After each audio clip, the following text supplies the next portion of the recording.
Good afternoon and welcome. I'm Kim McCoy-Wade, the Director of the California Department of Aging.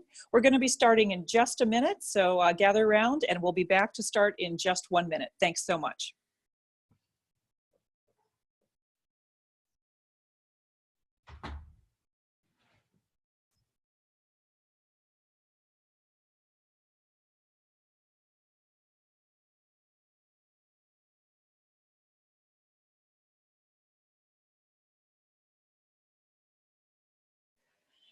Again, good afternoon. I'm Kim McCoy-Wade, the Director of the California Department of Aging, and I am so delighted to be able to welcome you to this really important conversation at this really difficult moment. We are going to talk together as part of our Caring for Family and Friends. This is the 5th in our series. We're going to talk together today about grief and loss during COVID-19. Before we start our topic and meet our really tremendous panelists today, I would like, as always, to offer my colleague, Assemblymember Adrienne Nazarian, the chance to welcome us once again. Assemblymember Nazarian. Thank you, Kim. Appreciate you having me. Can you hear me? We can. Oh, fantastic. Okay, because I just luckily got on. Thank you. Thanks again. Thanks for always involving me. And thank you for hosting these very informative programs as well. As I'm getting from one call to another, I was just adjusting and getting my thoughts in. One of the things that I wanted to point out for today's coverage was the cultural components also that and sensitivities that go into the coping of and the grieving process. And right now, given all the work that we've done in attempting to make sure that we're addressing and being sensitive, there are also communities in California, in our neighborhoods, that may not necessarily be taking part in a lot of the conversations that we are having, or finding comfort or refuge or opportunity in the conversations and addressing of the issues that we're engaging in. So it's critical for us to also figure out how we reach out and how we work with all communities throughout California, so that we are allowing for the due respect and overcoming of being able to break through some of the cultural barriers as well.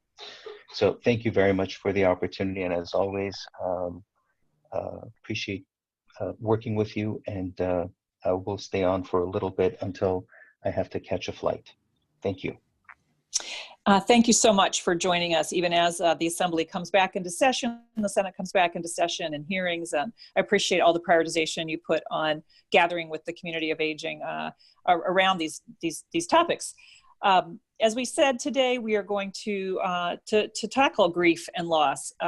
So many of us are experiencing grief and loss during COVID, whether you've lost a loved one, as the numbers continue to climb in California, while we are all grateful that we are staying home and saving lives and bending the curve. Every life lost is one too many and is deeply, deeply felt. Others of us are losing work or relationships or opportunities, or just even future plans can be all very unsettling and something to grieve. And this call is for you. This call is for all of us. And we are so glad to have this space. Those of you who've been following this series, we kicked off with the Alzheimer's Association a month ago. No, this was not originally one of our 4 that we planned, but this topic comes up in every conversation. It's in everyone's mind, everyone's heart. And so we knew we had to do it. So thank you for letting us know we need to do it. And I'm so glad we're able to do it. Before we turn it over to our speakers, a couple reminders. We are going to do the whole series again, the whole Call Giver series again, in Spanish and in Mandarin Chinese. So next week, we'll start over with Caring for a Loved One at Home. Next Wednesday, the 20th, Spanish will be at 1 p.m. and Mandarin will be at 2:30. The prior series in English has all been recorded, and you can go to our engageca.org webpage and see the English recordings of Caring for Someone in Your Home, Caring for Someone Afar, Essential Conversations Around Planning and Serious Illness, and Caring for Yourself While Caring for Others. And of course, as always, we would love to be in dialogue with you and hear your questions. If you're by a computer or on your phone, send us that email with your question, engage, E-N-G-A-G-E, at aging.ca.gov. We are on standby to read your emails and forward those questions to our presenters. If you're on Zoom, you can go to that icon that says Q&A, question and answer, and send them there as well, and we'll take as many as we can. I am really just so humbled by who we have with us today as our panelists. These are people I have known from afar and have looked up to, and to have them here is just really an extraordinary gift. Let me introduce to you David Kessler, an educator, author, and expert in grief. He has written a best-selling book on grief. You must check out his website, www.grief.com. And I will say no more because he has so much wisdom to say. We're also very, very lucky to have Naomi Sachs, who is at UCSF in San Francisco as a chaplain, particularly around palliative care and all of our spiritual and other needs. And we are, again, so grateful to have her leadership. I'm actually, unfortunately, I'm going to be, just this call ends, I'm going to be transitioning to the governor's call with interfaith leaders. And this is such an important partnership with us at all times, but particularly now as well. So we are lucky to have Naomi Sachs as well. With that, I'm going to turn it over to David Kessler to start, and really am grateful to be a partner and a witness to this conversation today. Thank you both so much. Thank you. I really appreciate this opportunity and to share. You know, one of the things I think about is, you know, when you're a grief expert, it's not a career you choose. I often think it chooses you. When I was a young boy at 13 years old, my mother was dying in a hospital. And at the same time she was dying in an ICU alone, I was too young to visit. Where we were across the street in a hotel, one of the first mass shootings in the US occurred. So at a very young age, I dealt with my mother dying and, you know, death and loss in this shooting that happened. It went on for 13 hours. I saw first responders being killed, hotel guests being killed, and it really changed my life, as grief often does. And that's what put me on this path of becoming a grief expert. Many of you have heard of some of the work I did with Elizabeth Kubler-Ross. You may have heard of her stages. She worked on the stages of dying, and I was honored to help her adapt her stages of dying for stages of grief. The stages you may have heard are denial, anger, bargaining, depression, and acceptance. One of the things we said to everyone literally on page 1 of our book is the stages are not a map for grief. They're not linear. You don't have to follow them. You know, the interesting thing about grief is that it's a very organic process. We all know how to do grief. In a strange way, our society is the one that tells us sometimes we're doing grief wrong. But I always say we come from a long line of dead people. All our ancestors knew how to deal with grief. In many ways, I feel like I'm often teaching what our great-grandparents knew how to do. They knew how to just be there with the dying, which in this era, in this pandemic, we don't even have that. Aside from all the work I've done in 6 books professionally and working in a hospital system and working with many agencies, I was unprepared a few years ago for the death of my younger son. So I understand grief on so many different levels, professionally and personally. And I think about what's going on in the world today. First of all, grief is change. Grief is a change we didn't want. Someone dying we don't want. Our job loss, the world we knew being taken from us, being able to see our friends, being able to go to school and graduate. All those are changes we didn't want. And that is grief. And I don't think, you know, we often hear the word grief and we think about it only as when a loved one dies. But you do have grief when you lose your job. We do have grief that literally the world we knew a month and a half ago is gone forever. And so many people have talked about waking up and feeling sad or feeling heavy and not knowing why and thinking there's something wrong with them. And I say it's important that we just name it as grief. That is what we're dealing with on so many levels. A couple of things that's important to know about grief is I think of grief as a no judgment zone. I think of grief as an area that we don't want to compare, because it's the one area if you compare and you win, you are even more lonelier. So when I think about it as a no judgment zone, what I mean by that is this. You know, we often go, I can't believe my son's upset that there's no camp this year. And then someone goes, yeah, but you know, we're all healthy. No one's died. And we sort of judge our own grief. The truth is, all griefs get to stand alone. If your son is sad because he can't go to class, if your daughter's mad because there's no cheerleading practice now, if you have lost a job, you don't need to compare them to if someone dies. You know, all griefs stand alone and they're all valid. One doesn't take away from another. You know, even in my own situation, I have a friend who's had to cancel her wedding. She was planning on that since she was 5 years old. She's been dreaming about that day. Her grief doesn't take away from the death of my son, and the death of my son doesn't take away from her grief. They both get to stand alone. And it's so important. People always want to know which is the worst grief. And my answer is always, the worst grief is your grief. The grief you're dealing with is the worst for you. And everyone gets to have their own grief. And another thing that I just wanted to point out that I think is important for people to know is that there's no timeline in grief. We often feel things like, oh, it's been 3 days, you should be over it by now, or back at work, or it's been a month and you should be fine by now. Or wait a minute, you're still grieving someone after a year? You should be fine. It's important to know there is no timeline in grief, especially when it comes to death. You know, when people say, how long will I grieve? My response is always, well, how long is the person going to be dead? Because if they're going to be dead for a long time, you're going to grieve for a long time. Now, hopefully, with help and resources, you can grieve with more love than pain, but it is going to be painful at first. Losing a job is painful. Having to be at home can be challenging. A loved one dying can be challenging. These are all real struggles we're going through.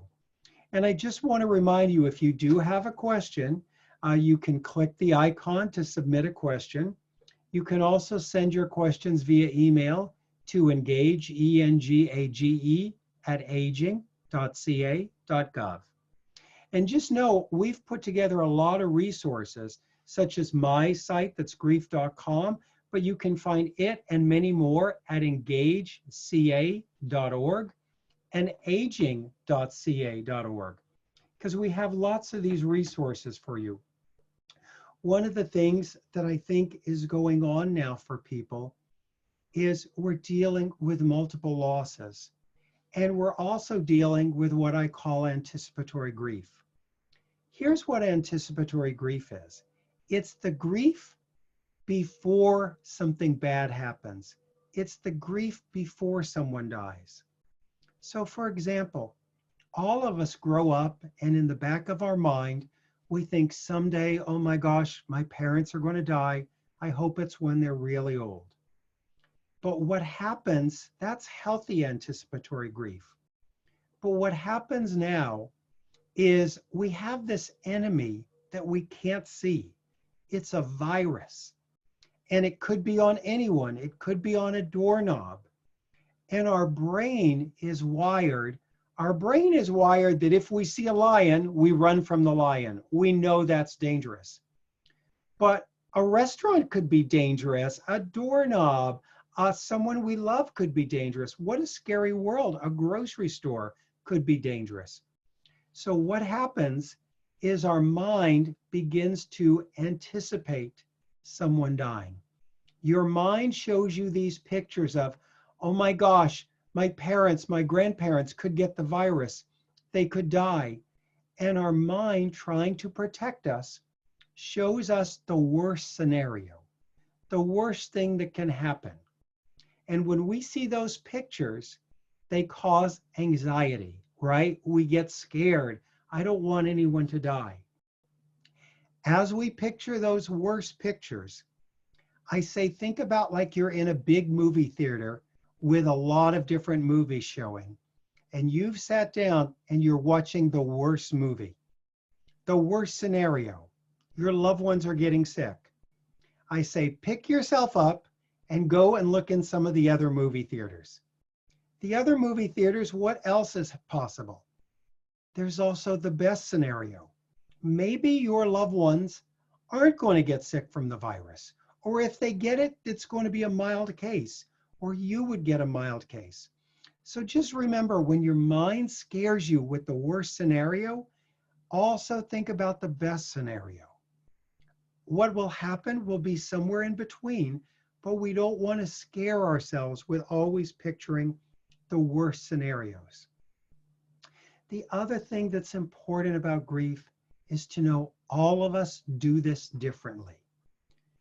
Even if someone you love in a family, your mom, your dad, I hope that hasn't happened, but if it has, you may notice your brothers, your sisters, your husband, your wife, your spouse, your significant other, your partner, they grieve differently than you.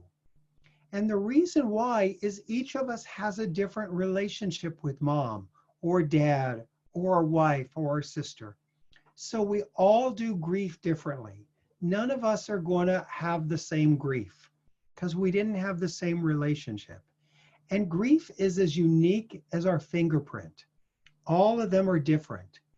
And so sometimes we expect people to all grieve alike, but that's not realistic. And I think also right now, we're dealing with so many different losses, as I mentioned. We're dealing with the big losses and the little losses. And that's all very scary to us because we've never been in this kind of world. You know, one of the things that is so different now is whether we look at the AIDS epidemic or the Vietnam War, we were always able to bury our dead. We were always able to gather, and we're not able to do that now. And it's so important, while we can't physically be together, that we virtually come together, just like the California Department of Aging is bringing us together now. We need to Zoom. Zoom, there's a free version of it with our friends and relatives when we're in grief, even more. We need to FaceTime even more. We need to use our WhatsApp even more. We need to use Skype even more. So many of these things are free ways we can connect. And sometimes we want to know, what's the right thing to say to people in grief? Or what do we want people to say to us? And no, there's no one size fits all.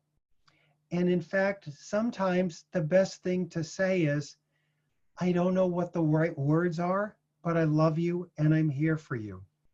And it's so important that we just do our best to show people we're there for them when they're having a tough time. You know, I was really privileged to have spent a little time with Mother Teresa, now Saint Teresa. And one of the things that she said to me when we were talking about death and dying and grief and loss is that, you know, the dying need tender, loving care. And so many times we're not able to give that tender, loving care to our loved ones who are dying in the hospital now. But I'm so grateful to the nurses and doctors who are able to give them a little care on our behalf. And I think what Mother Teresa said is also true about people in grief. They need tender, loving care. If you're not sure what to do for someone in grief, I always say the answer is to just love them, to just love them.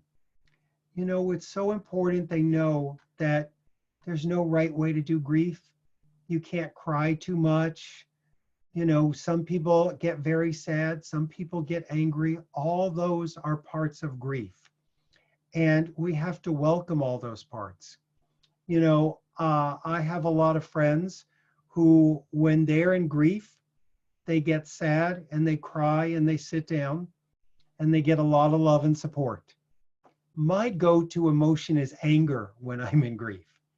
And, you know, if I'm in a room with someone who's their go-to emotion is sadness and I'm angry, people will often say, you need to go handle that anger. And they don't realize the anger is my grief. When we have anger, we always want to be careful. We want to get it out safely. We never want to harm anything or harm anyone. Screaming in a car is a good thing. I have a baseball bat when I get really angry that I use on my bed. And one of the important things to think about anger is I often think of anger is pain's bodyguard. Think about that. Anger is pain's bodyguard. When you see someone angry, it's easy to go, oh, that's not grief, that's just them being mean. But remember, it could be they're in pain. And when we realize that anger is pain, we find a little more compassion for that person. And I think one of the keys to all of this is to see people's grief, to witness it, to let them know they are not alone and they are loved and they are cared. And we are so sorry they have lost their job, their school, their getting together with friends, their weddings, all those disappointments. We're so sorry. And we're there for them. And of course, we're there when we're dealing with grief and loss, especially when a loved one dies. So that's basically what I wanted to say. Happy to take questions whenever we get ready to do that. And I'm so glad I was able to speak with you. And just remember the resources at engageca.org and aging.ca.gov and grief.com. Thank you.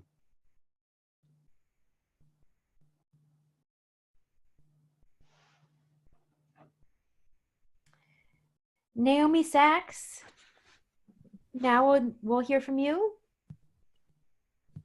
Oh, so glad to be here. Thank you, California Department of Aging and the Alzheimer's Association for inviting me. And thank you, David, for your compassionate and thoughtful offering. Really an honor to be with you and to hear all that you have learned. A little bit more about me. I'm a palliative care chaplain at UCSF in San Francisco. I'm also the associate director of our palliative care service there. And palliative care is really extra layer of support for patients and their families who are dealing with serious illness. I am also work to help support the resiliency and well-being of all the doctors, nurses, and other healthcare workers as we face and support our patients and our family members. I became a chaplain from my own life experience. 15 years ago, my father was diagnosed with pancreatic cancer. He was a very successful businessman, A-type person, and it was very hard for him to lose his identity as his body started to decline. I was able and honored to care for him for about 3 or 4 months before he died, and I never felt so useful in my life. There was a chaplain that came into the room, and my family was not religious. And we said initially we didn't want to see the chaplain. We didn't know that chaplains support everyone's inner life, no matter your tradition, belief system, or philosophy in life. So we said no at first, but then we were encouraged to meet with the chaplain, and she brought such love and space into the room that I was inspired, and I started my years of training towards that field. So I want to build a little bit on what David shared. Overall, I too have noticed that many of us are experiencing complex layers of grief. Even more, the emotional inflammation we are experiencing due to the pandemic is intensified when a loved one dies. Across all of our hospitals and care facilities all over the country, there's a growing and limited ability to say goodbye. And it's been identified as one of the leading causes of complicated grief among bereaved family members. The death of a loved one during COVID-19, often unexpected, has created a new layer of an emotional complexity with also associated trauma from all of this. And also, similar to David, I sense that we are all feeling the loss of the world we once knew. It's as if someone has moved around the cosmic furniture in our home and we can't quite yet find our place in it again. In all the homes and parks and highways and farms across California and the country, together we are all grieving the loss of a past sense of assumed safety in a world and our place in it. And you know, no matter how many facts we collect or how many television shows we see or how many news programs or how many feeds that we listen to, no one can really fully treat our unease by telling us when this grief will be cured. It's not curable.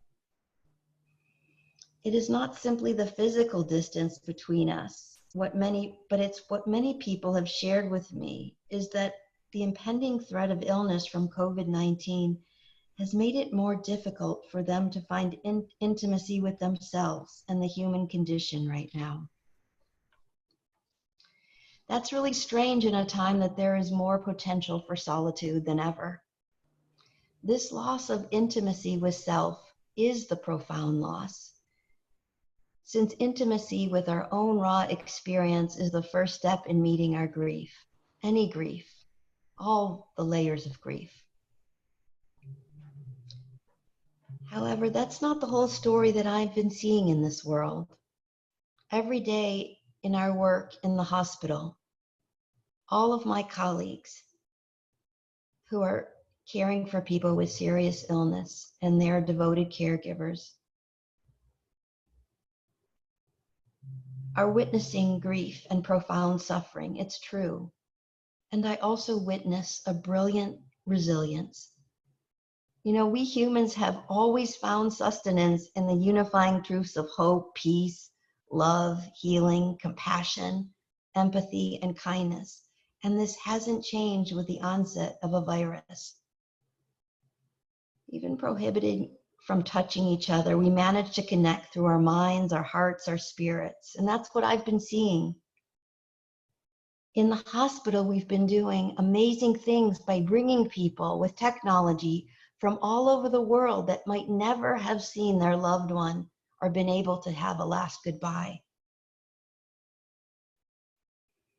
What does this look like? It's the vision of the 10 family members of a beloved mother facing COVID who zoom into her hospital room to talk about her amazing Mexican cooking as she learns to breathe again. It's the 10 people at a jazz professor's gravesite and 100 more students via video call, jamming together and talking about how inspired he has made them. It's the virtual candlelight vigil for all who have recently died at a local nursing facility. And it's also personal for me. The image of 50 close friends, some from hospital beds, remotely celebrating with funny hats at my mother's 90th birthday tea party. So amidst all of this loss and grief, life wants to live, and it continues to live. You know, people ask me, how do I lean into the loss and grief of our times? How do I grieve the loss of a loved one when I can't be with them? Honestly, I'm still learning myself. There are no omnipotent experts here in the new land of COVID. What I have noticed, though, is that for many of us, it is not the fear of our own death that captivates us, though this is truly more real than ever. It is facing the vast unknown, the loss of control, and our former pre-COVID identities and roles that is often most painful. You know, no one knows your unique experience of grief better than you. Healing comes by being still to our own experience in this moment. You know, we really can't transform what we are not aware of. You might want to first give yourself enough attention and space to feel your feelings of loss and notice your thoughts. Go ahead and name them, allow them, even invite them in without changing or judging them. You might notice numbness, shock, fear, anger, regret, or sadness. These will rise and pass and rise again like waves in the Pacific. I think you can trust that you might just dip in one moment or stay in and reflect longer in another moment. But sometimes the best we can do is simply soften to ourselves with compassion, free from all self-criticism. I want to pause a moment to encourage you, if you have questions, to click on the Q&A icon or email your questions to engage, engage, at aging.ca.gov.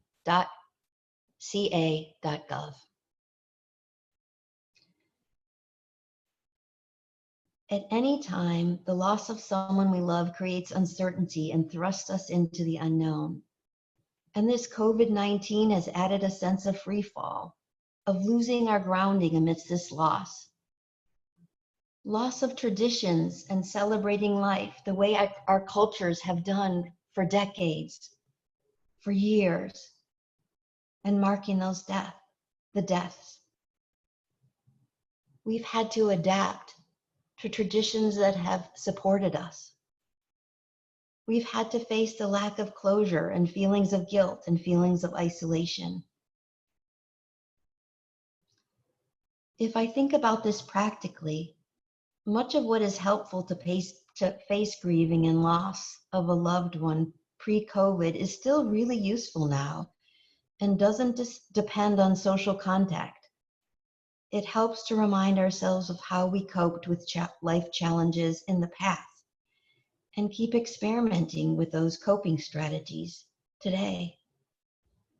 For each of us, whether we're an introvert, an extrovert, creating a daily self-care routine, self-reflection, and creativity using writing, art, music, meditation, or a spiritual practice can really be supportive. Mindfulness, journaling, visualization, and good old-fashioned distraction. Binge watching a really amazing historic epic or your favorite show can really be helpful. And it can also help manage some of the sadness and stress and anger that you may be feeling. Many of us were not taught by our parents how to feel intense emotions. This time, even though it's uncomfortable, may be our opportunity to keep learning how to do that. Staying connected via phone or the internet, letters to each other, or 2 or 3 person distance gatherings can also help process grief and avoid isolation. Some of the examples I've seen are communities and individuals across the country finding meaning and closure by creating small sacred memory altars in their homes for deceased loved ones. They're also participating in virtual worship services and rituals, and marking and celebrating loved one's life with storytelling and moments of silence. Scheduling a time to connect before and immediately following the passing of a loved one seems to work best to support our community. It's also useful with multiple losses we are all feeling right now to spend time alternating between reflective and restorative activities. I'll tell you what I mean. Balancing reflective activities such as looking at photos of your loved one crying, talking about the person and the life you shared together, are useful when you balance these with activities focused on plans for the future, hobbies, something fun, physical exercise, movement, or even just humor. In addition, there's an important idea from grief studies called continuing bonds that I think is especially important now when many of us may be grieving individually, and I wanted to share it with you. Continuing bonds is the experience that many people have when they sustain a rich relationship with their loved one through conversations, writing, or other memories, even after death. My mother continues to talk to my father 15 years after his passing and ask him about political information and support with issues she's dealing with. And this relationship does not depend on physical presence. You might even find it useful to think about what your loved one would hope for you right now. What might they tell you to support you if they were here? This kind of continued positive connection is really healthy and restorative. So how can we construct new rituals to help us cope with death and dying for this situation that we're in right now? When people aren't physically present to say goodbye and grieve with other mourners, they may be more likely to experience a sense of ambiguous loss. This kind of ambiguous loss, it occurs without closure or clear understanding. This kind of loss leaves a person searching for answers, and it might complicate or delay our own process of grieving. Some people that I've met have begun filling that void with virtual ceremonies, gatherings, artistic events, or funerals. Online resources are available now to organize funerals during the virus crisis, which are meaningful for adults, for children, for communities, for all different cultures. Guidance on worship services and religious funerals in the context of COVID-19 are also available from official sites for religious, spiritual, and other groups. Ways to bring in others who are not there in person include live streaming, recording, circulating the order of service, music, and poems. I think the creativity is kind of endless. People who are grieving are sometimes first organizing a simple service and then deciding later in the future, 6 months from now, a year from now, to celebrate a memorial. As we think about this, I want to continue to encourage you to think about your own questions around grief. And click the icon, the Q&A icon on your Zoom toolbar, or again, email your questions to the engage@aging.ca.gov website.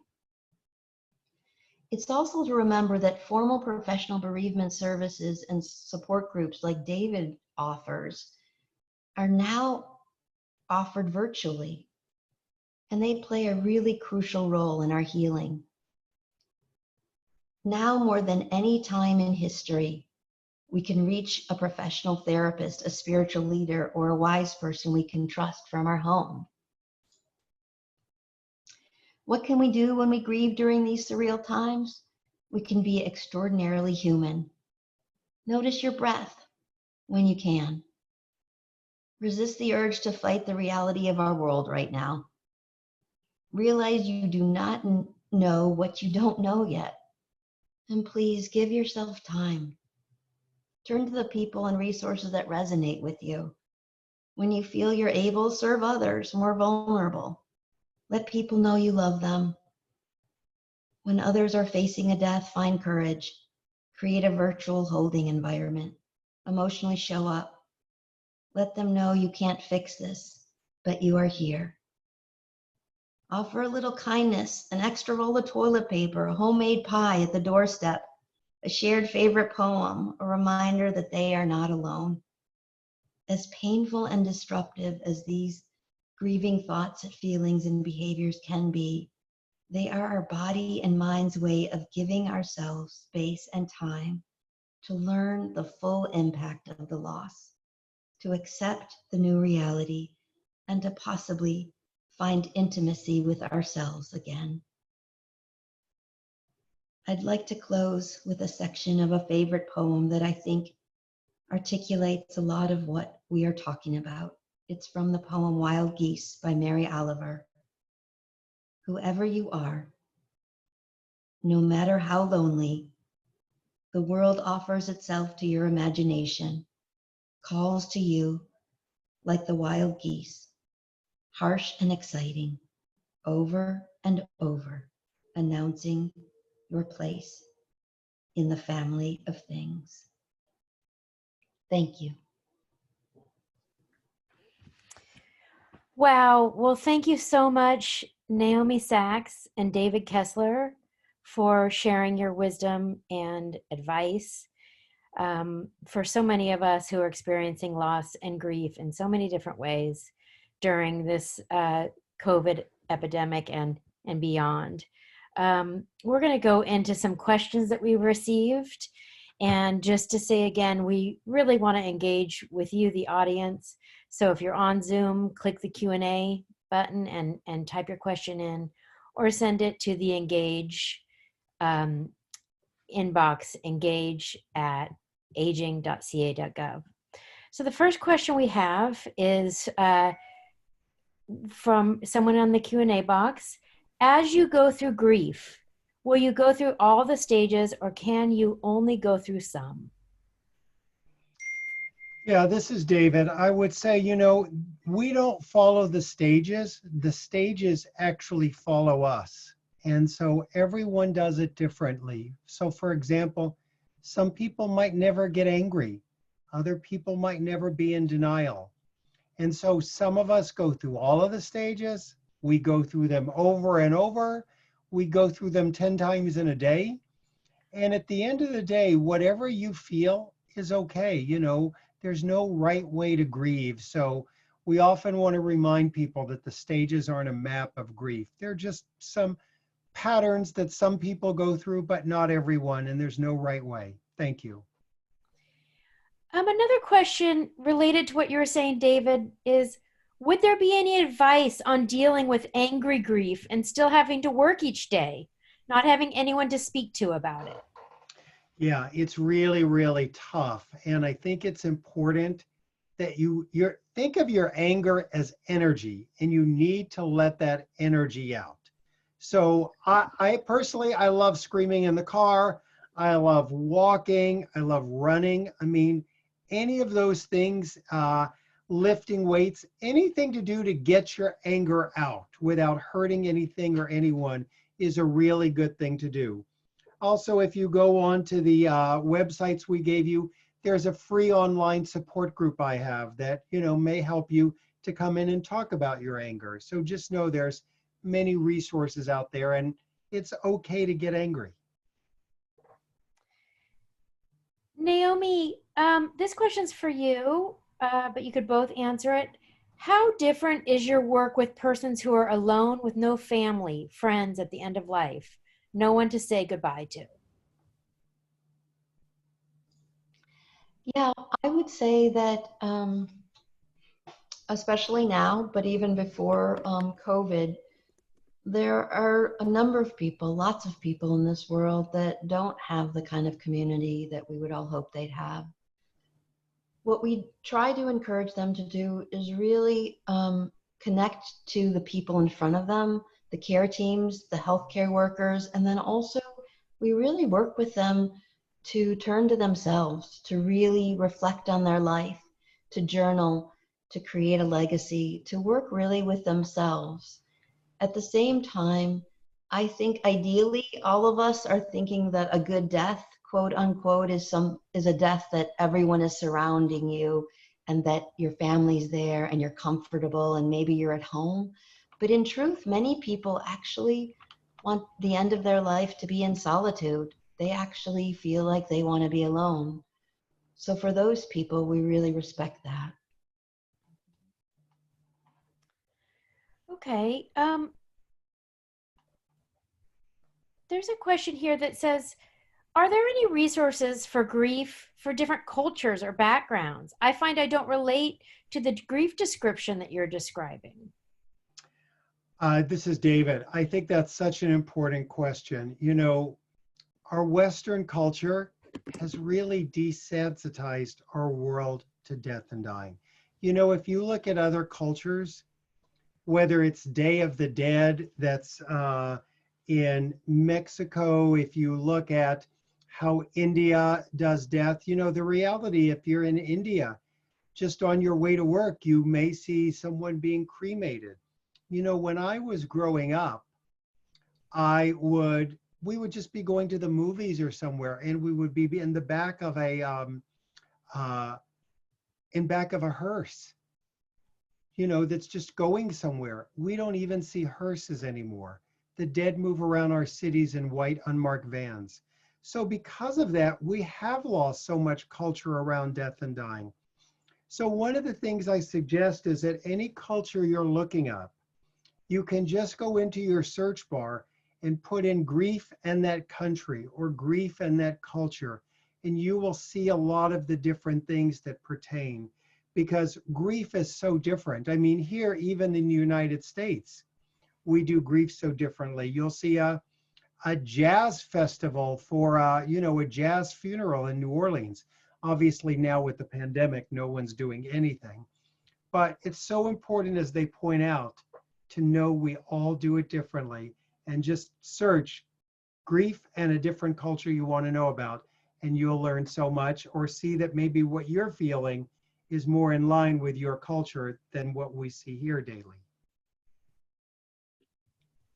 I just wanted to add too that in addition to what David said, I think we also generally have this individualistic kind of autonomy focused idea of our own bereavement process, that somehow we are going to all go through our own process, and we're self-reflective. And a lot of cultures and a lot of people, that's not how they do it. Some people don't even want to talk about grief or don't want to talk about death. Other cultures, it's every day, as David was mentioned. So I think it's really important to make your experience your own and be the expert in your own experience, and really be conscious of your own cultural location.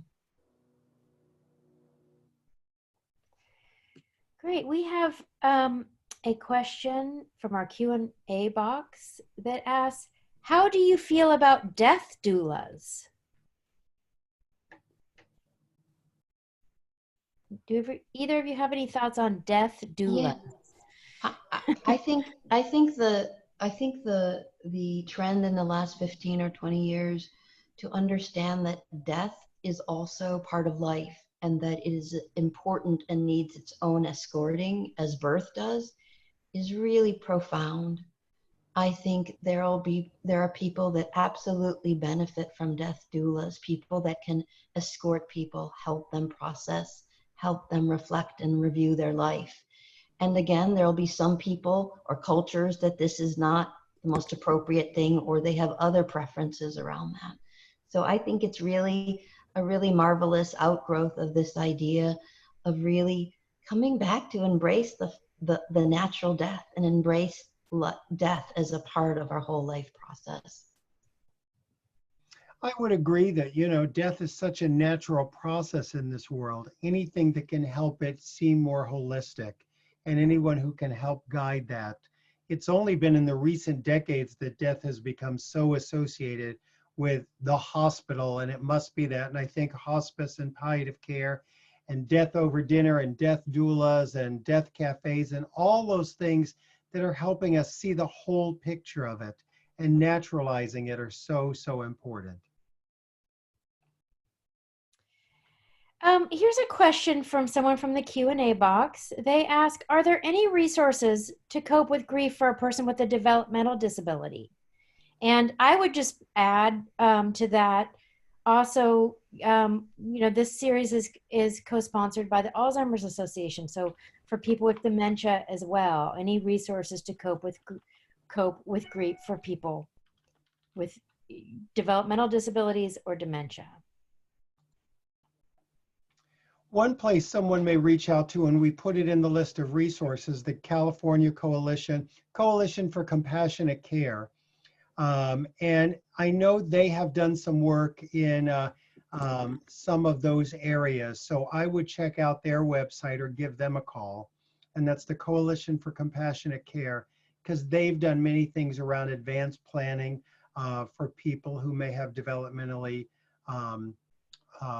struggles that may be a resource to them. And I'm sure there's many others out there also. I also encourage you to search Alzheimer's or memory loss and grief. There's a lot of different organizations that are offering really specific guidance to people who are facing those kind of conditions, and how to engage and how to help process those people process the grief. Thank you. Can you possibly differentiate between grief depression and non-grief depression, if I may use this term? Yes, that's such a good question. Thank you for asking it. So when we talk about depression, I always want people to first think about, we often use the word depression now to cover everything. We don't use the word sadness anymore. Whenever something sad happens, we now say we're depressed. So the word depression kind of takes on so many different meanings. And then to answer your question more specifically, when someone dies or there is a loss like a job loss, there is what's called situational depression. The situation itself is depressing. Someone dying is depressing. Someone losing their job, that is depression. Then there is another thing called clinical depression. And that is a depression that we often have inside of us that is apart from the circumstances. Like to have clinical depression, you don't have to have someone die. You don't have to lose your job. If you think you might be clinically depressed, we always say to make sure you see a physician, a counselor, to get some help in knowing if you need some additional treatment. But when we talk about situational depression, when a loved one dies, you are going to be sad. There is a range of normal despair and depression that we go through in our life. We often don't realize how resilient we are, how we can find meaning, how our body, our soul, our psyche, we're really built to take a number of hits this lifetime. That this horrible pandemic we're in is going to pass. There's been no storm that continued on. There's been no night that hasn't given way to a day. But when we're in this and a loved one dies, it can be very depressing because it's a depressing situation. And it doesn't mean there's anything wrong with you.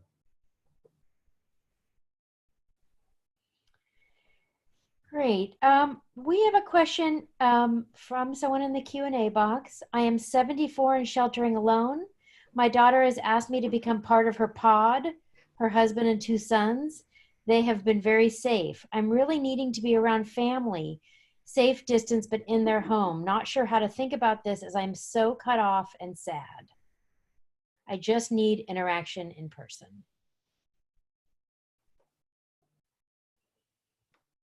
Well, I don't think we have anyone on who's from infection control, but I would just say this from what I've gleaned, but I would say please check it out with people. If you have not been around anyone in 14 days and you are well, and they have not been around anyone and they are well, and you're having a tough time being alone, I would say if there is a way you could safely be with one another, it might be a good idea to consider that. I would also add to what David said, and again, it does sound like you really do need connection with your family, but to also the Center for Disease Control has new guidelines for people reconnecting with family members, and so I would also encourage you to look on their website and look at safe ways to join them again. Another question we have is, how do you grieve when you lost a long-term relationship because of drugs and alcohol, when that person might still be there, when everyone else cannot recognize the tremendous loss you are suffering? So the first thing I would say about that is to recognize an addiction we now know is an illness. It's not a choice. It's not a selfish thing. It's not as easy as just saying no to drugs. Your loved one has an illness.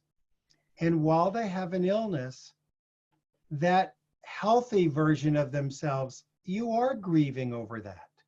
And that is hard. One of the things I would suggest for you for support is to maybe check out an Al-Anon meeting. Al-Anon are free meetings really throughout the world, but there's many, many in California that are meetings for family members and friends and loved ones who have someone in their life who has struggling with an addiction. And because of COVID, those meetings are all now online. So I would urge you to check out, just Google Al-Anon and the city you live in. You can put in Al-Anon Los Angeles, Al-Anon Sacramento, and you're going to get many, many responses, and find a meeting that works for you and is helpful, and try a few different meetings. All right, we have another question. I've been grieving my grandfather after 17 years of his passing. It is still hard to accept he's no longer here. Will I ever get through this grieving? I think one thing I can say, and I'm sorry about the passing of your grandfather. What I know about grief from my own grief and from working with people is that often it never goes away, but it changes. The timing is really unique. And I think sometimes our whole lifetime we feel the loss of someone we love, and it moves with us and changes with us. There's no one outside yourself that could tell you it's time after 17 or 20 or 25 years. We grieve people, we feel the loss because we cared about them, because they meant something to us. So often what happens is the grief doesn't go away, but it changes and it morphs and it changes and it integrates with who we are. And eventually it brings us new learning, new sense of ourself. So I wouldn't be so concerned that it isn't going away or the feelings aren't going away. It's often a natural process that it stays with us for many years.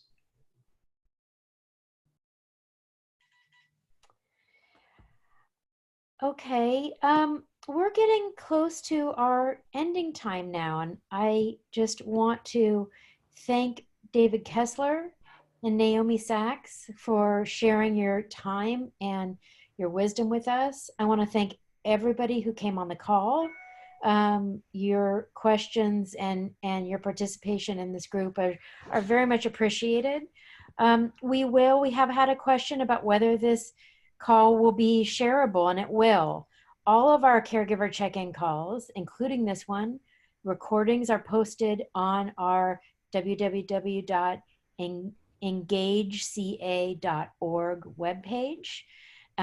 They are put on YouTube, and then the link is posted on the webpage. So we welcome you to go and listen to some of our past calls and share this call with those who you think it might help. Again, David and Naomi, thank you for your time, and all of you in the audience. We hope to see you soon.